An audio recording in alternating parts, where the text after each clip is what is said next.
regularly scheduled meeting of the Johnson County Fiscal Court for October 13th. Let's all stand for the pledge, please.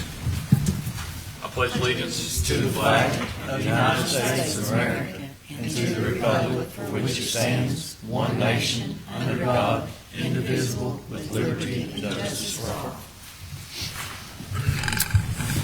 We will start with a few announcements this evening. The first one I want to mention is the Community Strategic Plan. It's an update to the plan that this community completed back in 2020, but we have received some support funding-wise through an ARC Flexi grant for us to update our strategic plan this year. One of the key pieces to this plan being completed is input from the community. And so we're asking for folks in this community to complete the survey associated with this. It's a SurveyMonkey tool that we're using for that. But I can't stress enough how important it is to complete this survey. These were critical for us back in 2020 when we did our original strategic plan. And the strategic plan is online, and it really served as a great roadmap for us as we pursued projects, because it told us 1,500 people roughly completed surveys during the last strategic plan. So it really gave us a really good idea of what folks were looking for in the community, what they wanted us to put effort toward, that type thing. So it's a great tool for us, but we really need the input from the community. So we're trying to make it as easy as we possibly can for you to complete the survey. So there's a flyer on the screen there, but you can find that on various social media platforms. And it's a QR code. If you're familiar with QR codes, you can scan that QR code, takes you straight to it. It's probably going to take you 10 to 15 minutes to complete the survey. So if you can give up 10, 15 minutes of your time to complete that, it'd be very helpful. Share that on your own social media pages to get that out there so that we can get these surveys back in. If you are not comfortable with QR codes, we have it in paper form as well, so we can provide that to you to fill out a paper form. So just let us know how we can help you get this survey in your hands so that you can help complete it. But it's a great tool for us. 2020 was a really good resource, and we really want 2025 to be the same for us. So please fill out complete that survey as quickly as possible for the strategic plan update for this year. Next, I wanted to mention, I don't have anything on the screen, no graphics for this, but I want to mention Thealka Park. I hope that some of you all saw in recent I can't remember, a few weeks back we had a disc golf kickoff event down there. Just as a reminder, Thealka Park now has an 18-hole disc golf course. It is one of the few within a very broad area, actually. You have to go quite a few miles, 50, 60 miles, a couple different directions at least, to find another disc golf course. It's really interesting. Obviously, the layout down there, we had some folks locally who helped with that, but you all supported putting in the baskets. Mark Reed and the inmate program built the tee boxes down there for it, and so it's just a really great opportunity, another thing to do in the community to get out and about. And if you haven't been to Thealka Park lately, I highly recommend you take a drive through it. It looks outstanding. It is well manicured, well groomed. It's active. There's a lot going on down there, which is why I wanted to mention that we're working on adding another aspect down there to that, and that is that it's been suggested that we repurpose part of the basketball court and turn it into a pickleball court to give us another pickleball court. We have one at Van Leer that the court supported construction of, but we know how popular pickleball is now, so we can still have a half-court basketball court, but we can also have a pickleball court. So we're looking at doing that in the near future. It depends on weather, I guess, as far as whether or not we can get that sealed and striped this season, but we certainly are going to take a look at doing that. So that'll be another nice addition to Thealka Park. And then, in case you also didn't know, while we're working on the soccer field upgrades at Hager Hill, the Soccer Association has relocated all of their fields to Thealka Park temporarily, except for one. So they're using that facility down there too. So Thealka Park is getting a lot of use these days. So really pleased with that. The next item on our announcements is a solid waste effort. It's the household hazardous waste event and electronic waste collection event. So last year, in partnership with the City of Paintsville, because they're hosting the collection site at the City Garage, and then also with Emergency Management, We had a household hazardous waste event last year, and it was well attended, well supported. It's a effort from our Solid Waste Commission. Judy Daniels, our Solid Waste Coordinator, but we have a very active Solid Waste Commission, and so they want to do it again this year. We had several participants last year, but we're expanding it. So now we're going to expand it, and we're not only going to do household hazardous waste, but we're also going to do electronic waste as well. Anything, Judy, with a cord. Anything with a power cord. Because a lot of folks wonder, well, how do I get rid of TVs? How do I get rid of old computer monitors? How do I get rid of old coffee pots? Anything with a power cord is eligible for this. You simply just have to bring it over to the city garage out on Route 40, Saturday, October 25th from 8 a.m. to 12 noon. And there'll be folks there. We're working with contractors to receive those items and properly handle them and dispose of them. But it's just another good opportunity for us to keep our community clean, environmentally sound, as best we possibly can. So please pass the word on that opportunity as well. The next item I want to mention is Trick or Treat has been set for October 30th from 6 to 8. That's the city and the county both. So if you don't care, make plans for that, and obviously be watching for folks on the streets and on the roads during that period of time. So that's October 30th from 6 to 8. Going along with Trick or Treat and Halloween is currently in the community we have 3 haunted happenings events in the community. One is which is first on the list? Oh, the Asylum in the Old Mead School is having an event there. Also, the Stafford House is having a paranormal investigation, and these dates and times are all available online on social media. And then, obviously, the Haunted Museum at the Van Leer Historical Society. So, if you like those types of events, I highly recommend that you attend them. And I also would say don't pick one, pick all 3, because they're all 3 going to be different experiences. So experience them all, because the folks who host those put a lot of time and effort into preparing them, so they certainly appreciate your participation and attendance in those. I wanted to mention also, which I don't have there's no graphic for that, but the Local Loop is a communications tool from the Chamber of Commerce. If you haven't signed up for that, please do so, because just like that flyer for the haunted happenings, that's where that we post every Thursday afternoon things that are happening all across our community, and we always talk about things to do. Well, that's a really good place for you to go to find out what's happening in the community. So if you are not signed up on the Local Loop to get that email, it's on social media as well, right, Judy? Yeah. It's on the Chamber Facebook page as well, but you can also get an email from the Chamber through Constant Contact. So if you're not signed up for that, see Judy and get signed up for that, because you don't have to be a Chamber member to receive that. We're just trying to get information out. We try to be a collection point for everything that's happening in the community and try to get that message out. So, I did not put that up there, but I guess before we meet again, the arm drop drag race will occur the 25th. I'm looking around. 24th and 25th up at the Combs Airport. So another big event, brings a lot of people to the community, and has been well attended in years past. So the last thing on the announcements, and I'm going to ask the Fiscal Court to join me down front, but as we all are aware, September 18th, we lost a longtime public servant in our community with the passing of Gary McClure.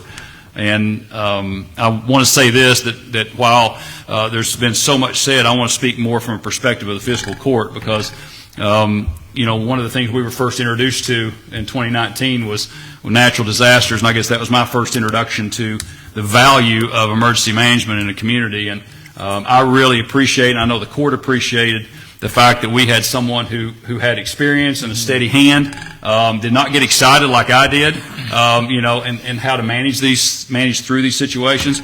Because when you know that you've got folks' lives in your hands and it's your responsibility to try to keep them safe, that's a tremendous burden to bear. And Gary bared that burden very, very well for a long, long time in this community. And I can't say enough about how much I appreciate his efforts and everything that he did to help this community entirely, but he was also very well respected in the region as well for his emergency management experience. But I wanted, since this is the first meeting we've had since Gary passed away, I wanted to have a formal recognition from the court. So if y'all join me down front, I have just a certificate of excellence that I would like to share.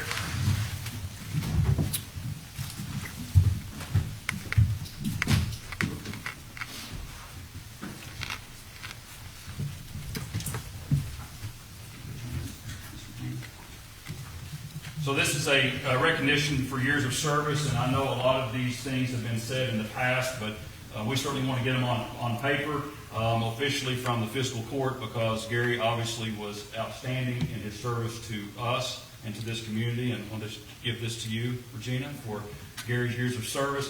But obviously he was invaluable in everything that he did for us and helping us keep all our people safe. You know, that sometimes we lose sight of that's our number one responsibility, is to keep our people safe and their property safe as best we possibly can. And when we face what we faced in the last 7 years with natural disasters and pandemics and all those things, you really appreciate folks who have the experience and again, the steady hand to help navigate us through this. And so this is just, again, a recognition of years of service to Gary Lee McClure from the Johnson County Fiscal Court. So thank you. We appreciate that. Hey, one more thing if you want to hang on to that.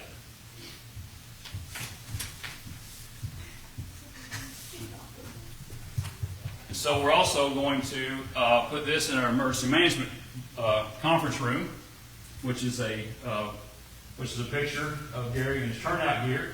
So we will hang that in our conference room over in the emergency management office, which is in the 342 building right next door. So this will be over there as a reminder to us of what it means to be a public servant and to obviously protect our people and property as best we possibly can, because he certainly was a great example. And this will be a reminder for us going forward every time we sit down in that conference room over there. So I want to also get this done. So thank you. This way, please. Thank you all very much. Thanks.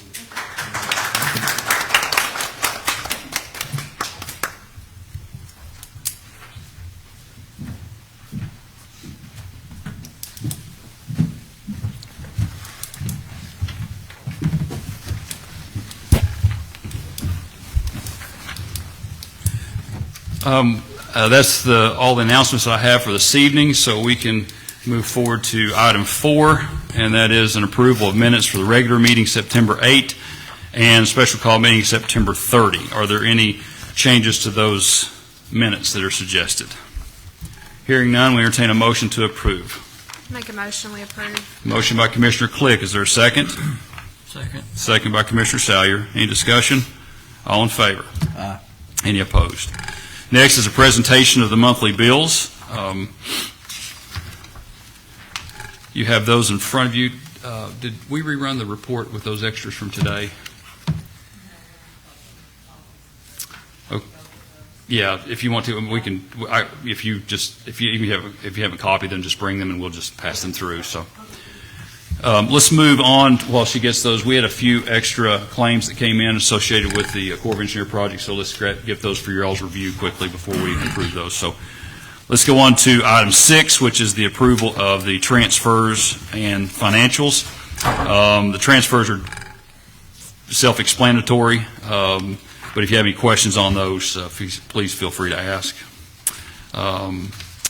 And we are transferring $55,000 this year to the jail fund. Any comments or questions on the transfers or financials? Is that going to be a common thing, 55? No. Well, we hope not, Tim. But we traditionally have been ranging here lately in the 40 to 45, but we have seen a bit of an uptick in inmate costs and costs in the last couple of months. So I think, Tammy, I guess we've just felt that we need to kind of have a little bit of a cushion in that account, I think, right? Yeah. Yeah. Okay.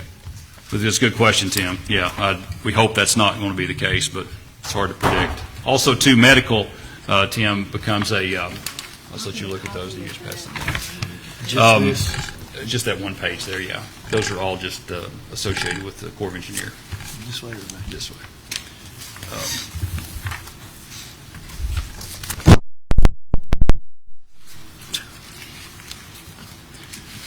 But it's a good question, Tim. But what I was going to say was medical also, Tim, becomes a factor in the jail cost as well. I think we have a monthly medical of around $8,000, I think, just for Johnson County's share of on-site medical. That's not counting any medical bills that are as a result of inmates being taken to outside facilities. So, and that's really a big unknown, on those, so. But anyway, is there any other questions about the transfers or financials? No. We entertain a motion to approve those. Make that motion.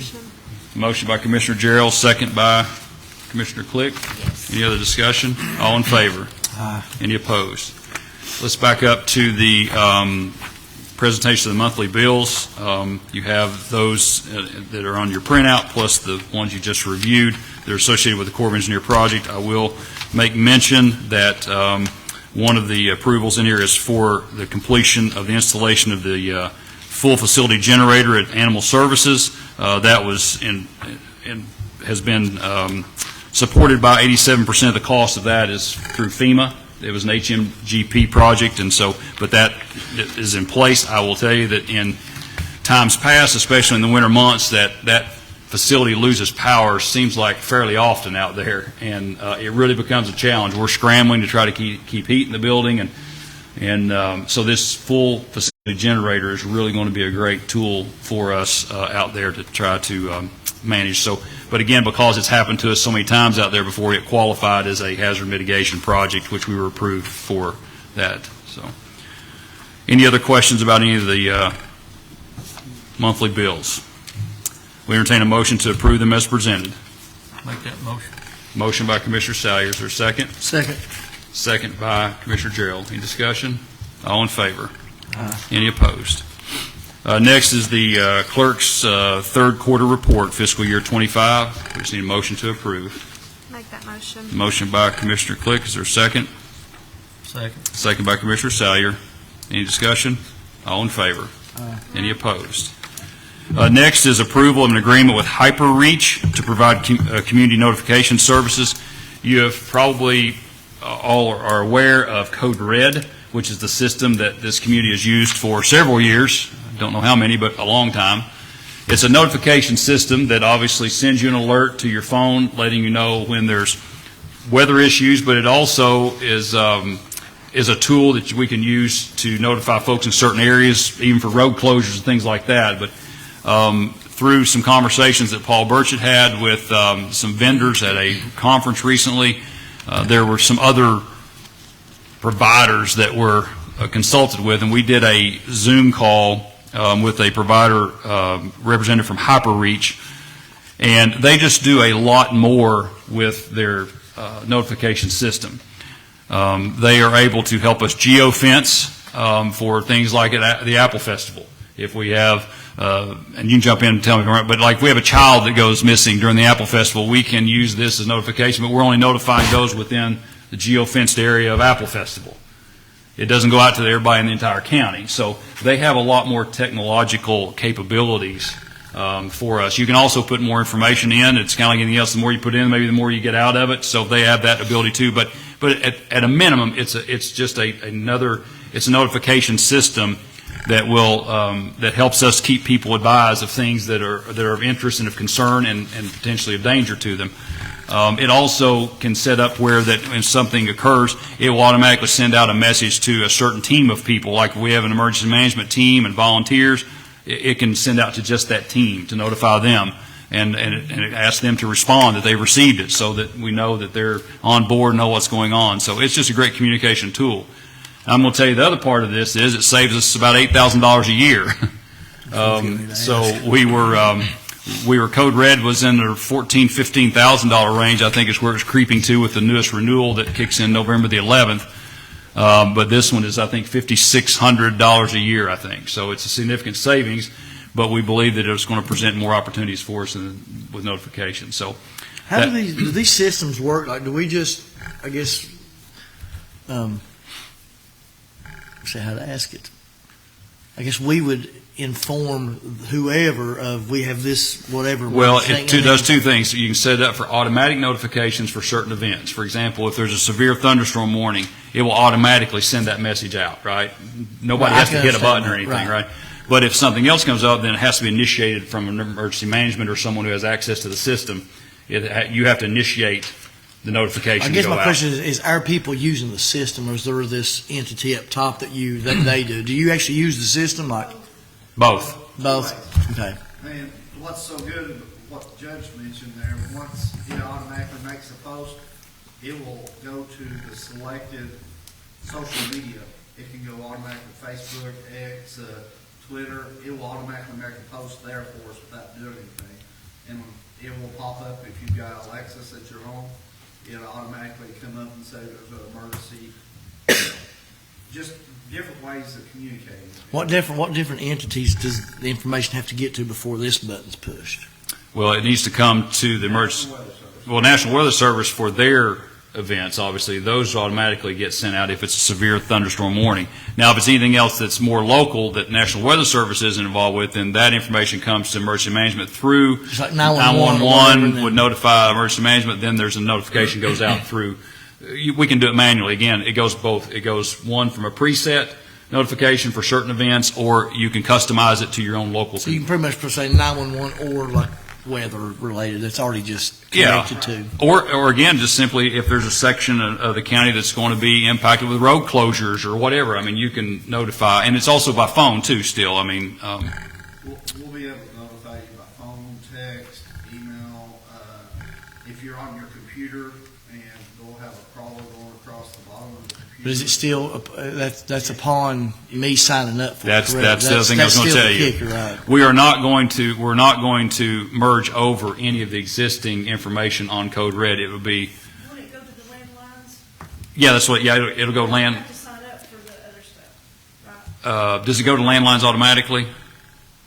Yes. Yes, well, that's what Code Red did. National Weather. It goes. Yeah, for national weather, yeah. But then you need to sign up in order to receive it through your cell phones or your social media accounts or whatever. You'll have to sign up. So if you're on Code Red, will you automatically be adopted into this? No, you'll have to re-enroll. Okay. Because the information will not it will not merge over very cleanly. Yeah, we're going to do a campaign for all this. They're going to help. HyperReach is going to be a part of that campaign, helping us get the message out. But If you've got a relative that lives, or you've got parents that live here and you live in Louisville, they can sign up and they'll get an alert in Louisville to let you know your parents going to a Right. tornado or earthquake or whatever it may be. Okay. So Yeah. you can check them. But we don't have that. We do not have that capability currently with the system we're using, or at least it's not, I guess, as efficient. So, and again, this is a significant cost savings to us, but yet we feel like we're getting more value out of the system itself. So, but we just need approval of this services agreement because they need. We're going to have to push them a little bit, but they say they can get us up and running by the time that our current contract runs out, which is November the 11th, I believe. So. I'll make a motion. Motion by Commissioner Gerald, is there a second? Second. Second by Commissioner Click. Any discussion? All in favor? Aye. Any opposed? Next is approval of bids to replace the drainage structure on Iva Seagraves Road. This is using 80/20 funding, which is state funding that the county receives every year. And we choose some of our more needed upgrades on drainage structures, and this one has been hanging out there for some time as being needed to be upgraded. Our first bid is from Middle Fork Contracting, and that bid is for $119,975. $119,975.50. The second bid is from Bush and Burchett.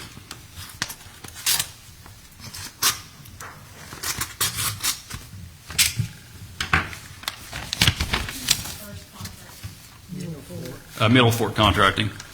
And the bid from Bush and Burchett is $116,000. So based on these bids, the low bidder would be Bush and Burchett. By the way, all bidders had to be pre-qualified contractors with KYTC. That's a requirement of funding. So, and both of these contractors are. So given the value of the bids, I would recommend that we approve the low bid to Bush and Burchett of $116,000. Pending a review of all the compliance with bid specs and submittal of necessary paperwork. So, Make that motion. motion by Commissioner Salyer. Is there a second? Second. Second by Commissioner Gerald. Any discussion? All in favor? Aye. Any opposed? Next, you have two applications. These are for part-time employees, animal services. Just need approval for both those employees, please. Make Make that motion. Motion by Commissioner Gerald. Is there a second? Click. Commissioner Click, is there a second? Thank you. Second. Second by Commissioner Gerald. All in favor? Aye. Any opposed? Item 11, we need approval to open a new checking account for USDA grant funding. We are utilizing USDA grant funding to purchase 2 new vehicles for the Sheriff's Department. USDA provides 35%, Regina, correct? 35? Yeah, so we provide 65, they provide 35, but obviously it's a big help when it's something that's needed anyway, but to have 35% support. But in order to be able to access and process the funding, we are required to open a new checking account for this project. So we just need a motion to approve. Make that motion. Motion by Commissioner Click. Is there a second? Second. Second by Commissioner Salyer. Any discussion? All in favor? Any opposed? Next, item 12 is approval of resolution related to the classification of Candle Gap Road and Goble Branch. So the state maintains the system that identifies all the roads that are in the county maintenance system. But as time goes on, as data is entered in over the last 20, 30 years, we sometimes run across roads that are not classified correctly. And so we're getting ready to do some work, advertise for bids to do some work on Candle Gap from a FEMA project. And in doing so, we discovered, working with GIS specialist Jamie Pinson with the Area Development District, that there were 2 roads, the 2 roads in that area that were classified as private roads when they have been county roads since anyone can remember. So anyway, we just need, in order for the state to formally change the classification of these roads into what they actually are, which are county roads, we just have to have a resolution approved by the fiscal court. So I just need your approval on this resolution. I make that motion. Motion by Commissioner Salyer. Is there a second? Second. Second by Commissioner Click. Any discussion? All in favor? Any opposed? Next is approval of the Emergency Management Mutual Aid Assistance Agreement that's statewide with the Commonwealth of Kentucky. Do we have to do 13? Oh, did I miss one? 13. I sure did. My bad. Thank you all. 13, we need approval to advertise for bids for rail and cribbing at Candle Gap Road, and that's that will be a FEMA project. So we just need approval to advertise for that. Make that motion. Motion by Commissioner Gerald. Second. Second. Second by Commissioner Click. Any discussion? All in favor? Any opposed? Thank you all. Item 14 is approval of the statewide emergency management mutual aid and assistance agreement. Done annually, Paul, correct? As far as I know, it's the first time in the state of Kentucky getting a mutual aid agreement between all 120 counties, just in case there's a major incident or surrounding counties. Most emergency management offices only have one person in, so if someone has something major going on, we can go down there, which the county be paying for it, but Sure. we get reimbursement for my time or services or anybody's that goes down and assists. But this is being requested of all 120 counties. Correct. All right. It's the first time, and that way it just gets reimbursements back to the appropriate counties for use of vehicles, manpower, equipment, anything. Gotcha. Take down there. Okay. So we just need a motion. Thank you for the explanation. We just need a motion to approve this statewide emergency management mutual aid agreement. Make that motion. Motion by Commissioner Click. Is there a second? Second. Second by Commissioner Gerald. Any discussion? All in favor? Next is approval of the Emergency Management Monthly Activity Report. You have that report in front of you. If you have any questions, please let us know. I do want to mention one item, but it's related to multiple activities under, and that's with the tower locations that the fiscal court acquired several months ago that ensures our communication system for first responders and others throughout the county. You'll see a lot of activity on those. That's all related to upgrades to those towers through grants that we've received for repeater upgrades, just simple facility upgrades that are needed. You will notice there is one item on there where that Foothills has been contracted to install internet at each location.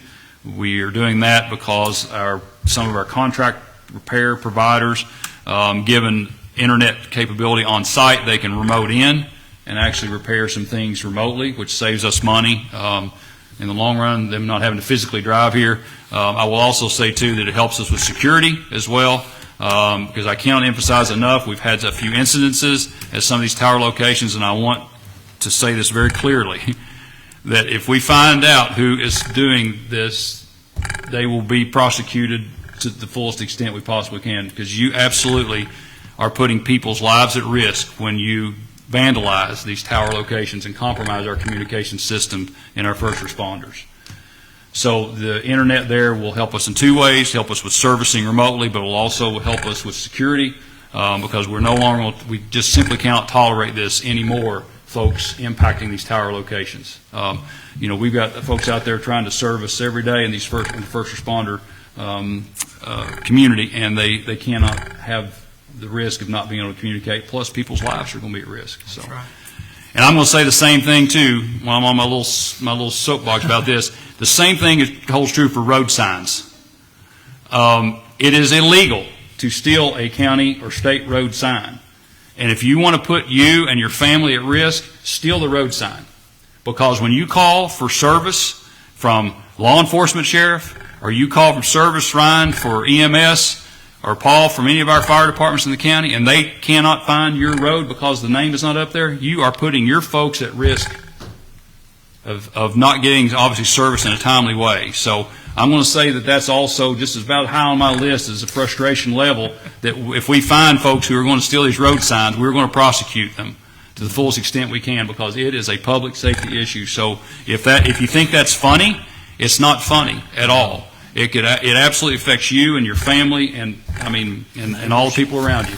So there's my pitch on road signs and security at tower locations. No more, right? Any other questions on the emergency management report? Motion to approve. Make that motion. Thank you, Commissioner Gerald. Is there a second? Second. Second by Commissioner Click. All in favor? Any opposed? I have one item under other. That is a resolution associated with BizRita, which is the Big Sandy Regional Industrial Authority, which is the entity that helps manage the industrial park. It's now called East Kentucky Industrial Park. It was called Honey Branch for years in Martin County, but Johnson County is a partner ownership in that. But the bylaws call for any time that an appointment of one of those board members is made by any of the counties, that there needs to be approval by the other counties. And so in this case, Judge Executive Ray Jones in Pike County is asking for the approval to appoint Mr. Mark Gooch to represent Pike County on the BizRita board. Mark is president of Community Trust, very sharp guy, and very interested in serving the community. So I would ask that this court also concur and approve this resolution for Mark Gooch. Make that motion. Motion by Commissioner Salyer. Is there a second? Second. Second by Commissioner Gerald. Any discussion? All in favor? Any opposed? Next, anything from the court this evening? Have you heard anything about the bridge that's down? I mean, I know that's not really us, but. Well, it's we're us, asking. yeah. It affects us, It affects obviously. us, yes. Yeah, I have not heard anything in the last few days. The last I heard is they had gathered the information from, of the concern with the bridge, and that's been forwarded on to Frankfurt for their more formal input on both potential repair methods and obviously cost to do so. But I have not heard anything in the Just last didn't few know the days. severity of like. Yeah, I don't think anybody knows right now. That's a good question, though, because she's obviously referring to the bridge at 321 between Apple Valley and the Paladition turnoff there at 1107. But we do not, to my knowledge, unless someone else has heard anything otherwise, I haven't heard anything in the last few days about that, other than this being reviewed for repair. But it's maybe it's not a consolation, but at least the impact is not as significant as it was when we had the Rockfall area closed. Where you could not get around. At least now you can go through Davis Branch and get through Paladition through that way and get around it. So, good question. Anything from those in attendance tonight? All right, and we will need an executive session, folks. I need a motion to go into executive session. Make that motion. Motion by Commissioner Sayers, or second? Second. Second by Commissioner Click. All in favor? Any opposed? Thank you all for being here. Unfortunately, we'll need the courtroom due to a guest zooming in.